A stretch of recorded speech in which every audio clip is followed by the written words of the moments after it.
Oi, gente. Então, esse é o vídeo do exercício 4 que descreve, que é para a gente descrever uma nova funcionalidade do QGIS 3.14. Então, antes de começar a demonstração, eu queria mostrar para vocês que como o QGIS é um software colaborativo e ele vem se atualizando com uma certa rapidez, todas as versões do QGIS têm essa descrição das mudanças, né, esse changelog. Então, o 3.14 aqui tem todas as funcionalidades que foram adicionadas, né, a essa nova versão do QGIS. E a finalidade que eu vou apresentar para vocês é com relação às mudanças temporais. Então, antigamente o QGIS fazia isso por meio de um plugin chamado Time Manager. Mas agora, nessa versão de agora, essa, essa funcionalidade temporal virou uma própria funcionalidade do QGIS, né? Não um plugin. Então, aproveitando os dados do vídeo da aula passada, do INPE, eu peguei os dados com relação a queimadas aqui no site, assim como eu ensinei para vocês no vídeo passado. Então, já vindo aqui para o QGIS, esses são os dados que eu peguei do intervalo de 22 a 27 de junho. Se vocês abrirem a tabela de atributos, tem o local, o estado, o município dessa queimada e tem essa coluna aqui que se chama data e hora, que é a data dos eventos.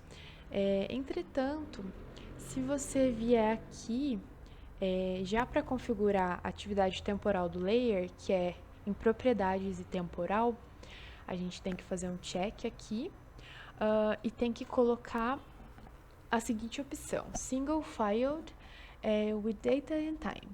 Então, a coluna, né, uma coluna única com a data e com o tempo, sendo que essa coluna contém todo o espectro temporal, né, uma vez que poderiam ter campos separados das datas de início e de final ou a duração do evento. Entretanto, se eu vier aqui no campo, ele não habilita para escolher. Por quê? Porque agora nesse novo QGIS 3.14 existe digamos, uma configuração específica de tipo de coluna mesmo para data e para tempo. Então, eu vou criar uma nova coluna aqui, um novo campo chamado data e tempo. Vou colocar na opção aqui tipo de novo campo, data e hora. E aqui nos campos e valores, vou escolher a minha coluna que é equivalente a essa data e hora do dado na fonte, né? Então, se eu clicar OK aqui, ele vai criar uma nova coluna com esse formato data e hora. Antes de salvar, ele fica justamente com a data e com a hora. Entretanto, a partir do momento que você salva, fica só com a data. Então, eu pesquisei algumas formas de arrumar isso e seria mais em uma planilha Excel, que dá para dividir essas duas informações, a data e a hora, e depois converter isso. Ou daria também para, na própria tabela de atributos, fazer um campo como um para o ano, um para o mês, um para o dia, um para a hora, um para o minuto e para o segundo. E aí usar essa função aqui chamada make time and date. Então ele pega várias colunas, né, com essas que eu acabei de descrever para vocês e transforma isso em um único valor que é válido no QGIS. Para essa aplicação, para esse exemplo, eu usei realmente só a data. Eu peguei esse dado aqui para exemplificar como ajustar essa data. Então, são poucos dados, mas o que eu gostaria de fazer mesmo a apresentação para vocês são com esses dados aqui. como tem mais pontos, né, a gente vai poder ver isso, essa mudança temporal de forma mais animada, digamos assim. Então, esses são os focos de incêndio do Paraná, do dia 1º de janeiro desse ano até o dia 30/6 de 2020. Então, primeiramente, para a gente ver essa variação temporal, tem que ir em propriedades, aqui em temporal, colocar o single filed, e aqui já tinha aquela data e tempo que eu acabei de explicar para vocês, só que em outra camada, né? Aqui a gente tem a duração do evento, e é bem interessante usar isso quando se tem a hora, o minuto e o segundo. Então, você pode determinar quanto tempo que isso acontece, né? Como, infelizmente, eu não fiz isso para essa demonstração agora, eu vou deixar aqui como 0. Então, vou aplicar aqui a variação temporal. Se vocês perceberem, fica um reloginho aqui do lado, a partir do momento que você habilita essa variação temporal. Para ver isso, fica nesse menu aqui, que é um reloginho. Então, aqui embaixo é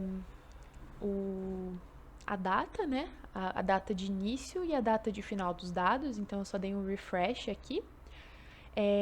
Aqui, nesse step, é a quantidade de... A mensuração não, desculpe. O intervalo que você quer que os seus dados sejam mostrados. Então, tem milissegundo, segundo, minuto. Aqui eu vou colocar em dia. Eu vou fazer...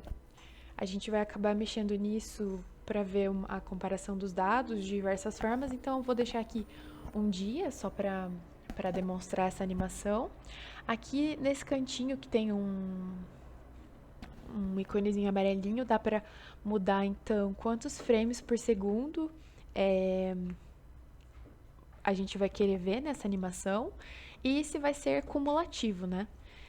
Eu vou deixar o meu sem ser cumulativo e 1 frame por segundo pulando a cada um dia. Então, se a gente apertar play aqui, ele vai vagarosamente, né, porque são 6 meses, mudando dia após dia e aparecendo os focos de incêndio no Paraná.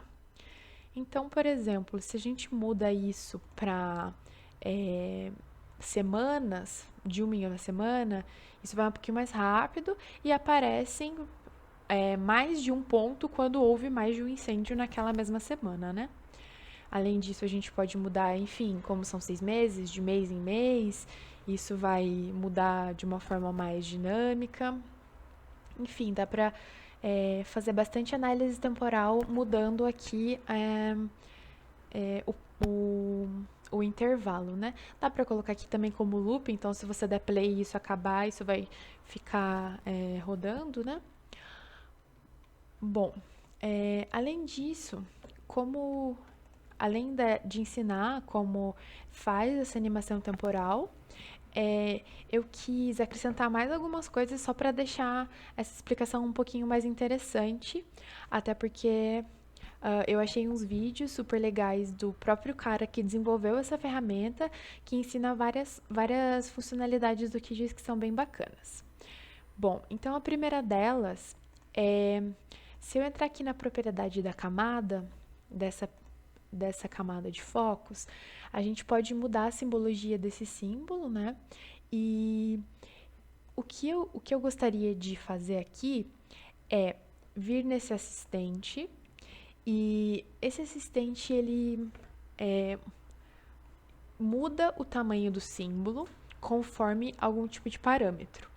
Então, se a gente for lá na tabela de atributos, a gente tem todas essas colunas com relação ao foco de incêndio. Então, os dias sem chuva, precipitação, o risco de fogo, etc. O que eu quero fazer? Eu quero dimensionar o meu símbolo, fazer um símbolo pontual proporcional, dimensionado com relação aos dias sem chuva, uma vez que quanto mais dias sem chuvas, mais provável de ter incêndio, e maior pode ser o incêndio. Então, essa é meio que a lógica. Então, depois de escolher qual a variável aqui, tem que dar um refresh no espaço.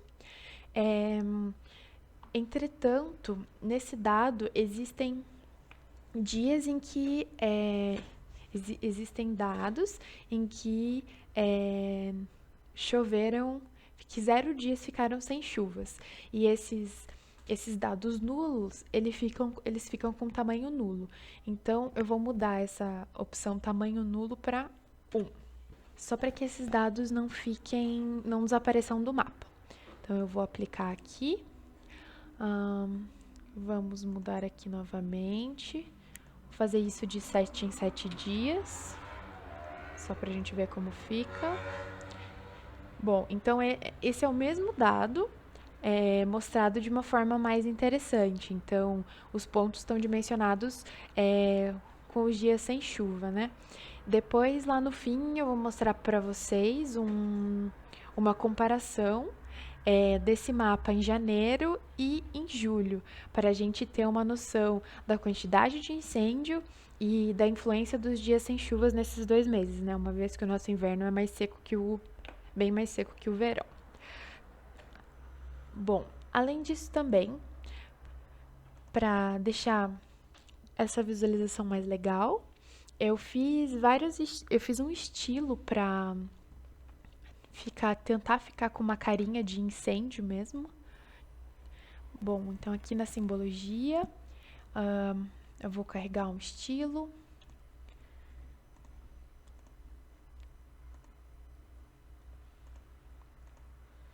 Então, eu tentei fazer esse halo em volta do ponto, né? E deixar também o ponto transparente para que se possam ver sobreposições, né? Sobreposições não, pontos muito próximos, né? Foco de incêndios muito próximos, e como esses pontos estão dimensionados, às vezes eles podem se sobrepor. Bom, então eu criei marcadores aqui, eu falo um pouco disso em um dos vídeos que eu falo sobre simbologia, enfim. E nesse marcador aqui, eu usei esse desenho de animação aqui, e aí fiz esse halo em volta, foi feito por aqui, nesse desfocado.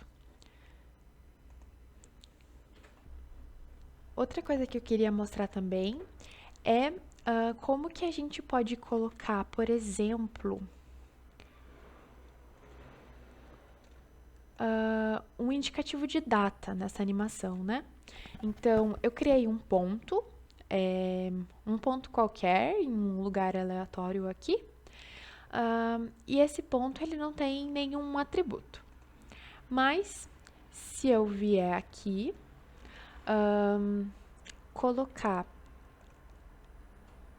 habilitar a variação temporal dele e colocar esse Redraw Layer Only, ele vai reproduzir a quantidade temporal dos outros layers, que é justamente o que eu quero fazer aqui. Então, isso não vai acontecer nada, porque eu ainda não linkei esse dado com o dado das queimadas. Então, eu vou fazer um rótulo nesse layer aqui.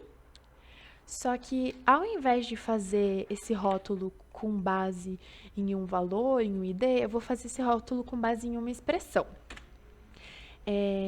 A minha intenção é que o label desse ponto mostre a variação temporal dos labels das queimadas. E existe uma função chamada map start time, que, como vocês veem, ele retorna, né, uma data e hora, no caso, dia 1/1 de 2020, que é quando começam os meus dados. Só que eu preciso formatar isso com relação à data, e esse parâmetro de data, eu quero que ele mostre o ano, o mês e o dia. Então, como vocês podem ver, mudou o preview aqui mudou o preview do dado. Vou colocar OK. Vamos aumentar aqui.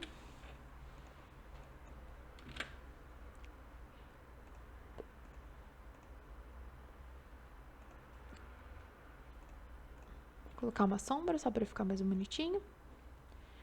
Bom, então a partir do momento que eu der play, ele vai essa data vai começar a atualizar com relação à mudança de data do, do dado das queimadas. E por que que isso acontece?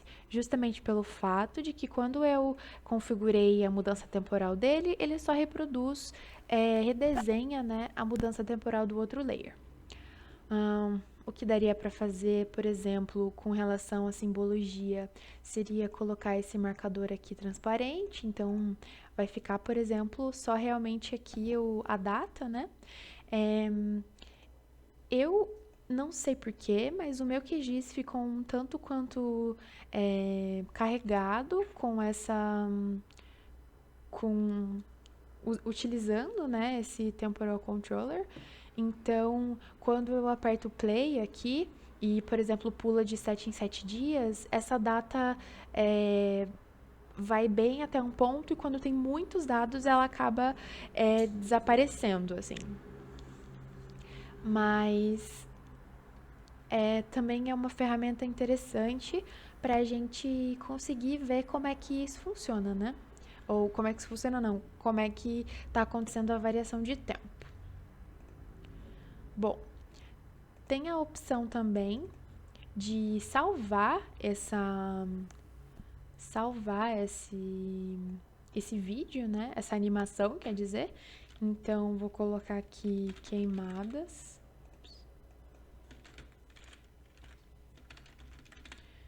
Queimadas, vou colocar um diretório aqui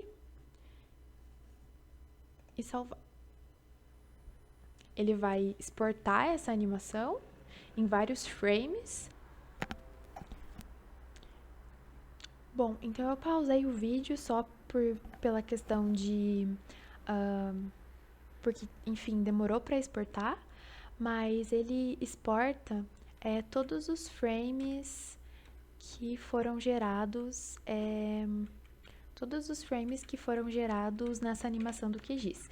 Então, se a gente concatenar tudo isso, isso fica de fato como uma animação. Outra coisa que eu gostaria de mostrar também é que aqui no layout, por exemplo... Bom, então aqui no layout, como eu tinha comentado, eu quero demonstrar como que a gente pode fazer comparação de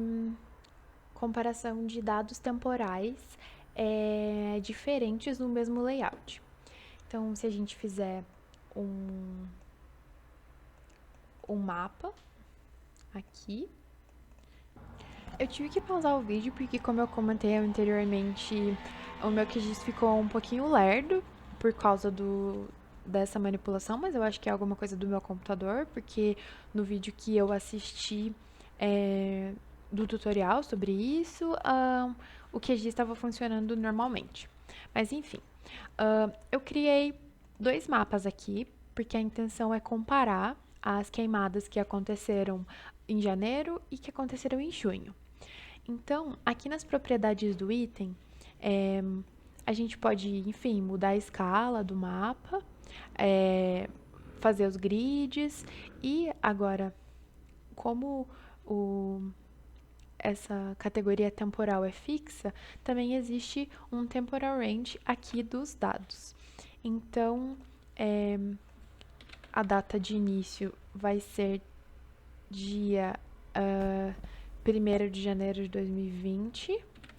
E como eu quero mostrar só janeiro, a data de fim vai ser dia 31 de janeiro de 2020. Então, se por acaso tiver a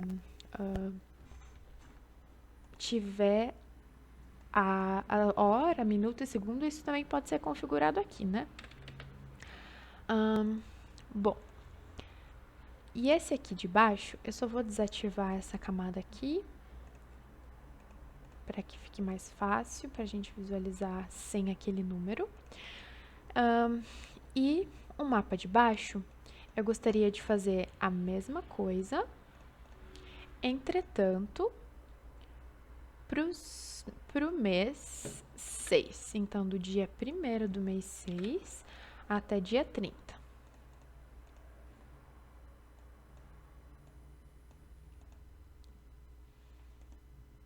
Vamos ver. Pronto. Então, vamos só atualizar a escala do mapa para que isso fique, para que a gente possa enxergar melhor. Bom, então esse dado de cima seria janeiro de 2020.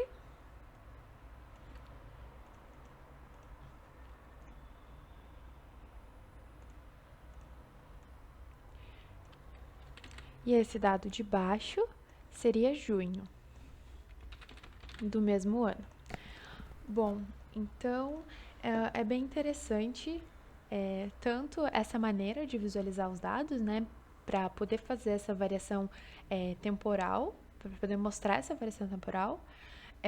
E também é interessante o fato de como a gente está com o inverno bem seco aqui no Paraná. Os focos de incêndio aumentaram em um mês. E também os dias sem chuvas, né? Porque isso aqui é representado na dimensão das bolinhas. Bom, e é isso. Esse é um pouco do que eu pude aprender também de como usar esse esse controle temporal no QGIS. Eu vou deixar junto com o vídeo o link de 2 vídeos do criador desse plugin, que faz um pouquinho, eu segui um pouco dos passos do que ele fez no vídeo, mas ele faz bastante coisa bacana com esse controlador temporal. Inclusive mostrar dados meteorológicos,